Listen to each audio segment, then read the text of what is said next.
So doing jumping jacks can be a little bit difficult in some individuals that might feel some incontinence, heaviness, pressure in through the pelvic region.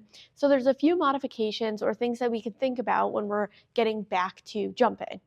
The first thing is making sure that we have a little bit of a forward lean. So instead of jumping straight up and down, having a slight forward lean can be helpful as the pubic bone provides some support to the bladder. So normally the pelvic floor needs to work adequately in order to support the bladder.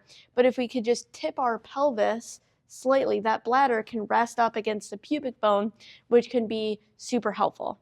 Another thing that you can use is something in between the legs, such as a Pilates ball or a yoga block. So you can put this in between the legs and practice some jumping as well.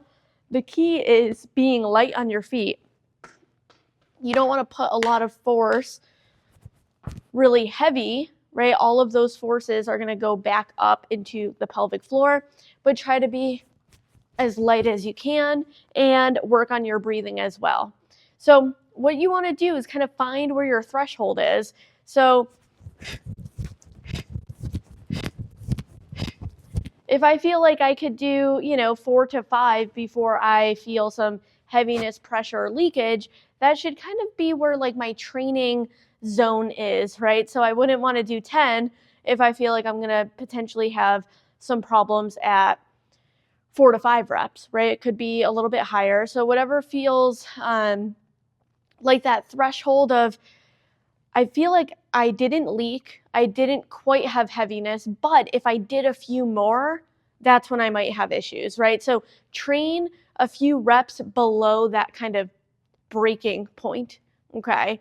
Another thing that you could practice is if you're practicing in that kind of working zone, right, where you don't have any symptoms, if you're having issues with the jumping jacks because of the wide-legged stance, what happens is that these muscles here in the groin, they don't provide you as much assistance, right, as they would if the legs were closer together. So if you're still having issues with the jumping jacks with a wide-legged stance, what you could transition to instead are split jacks.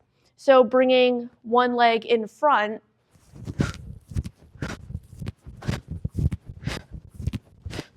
and trying that instead.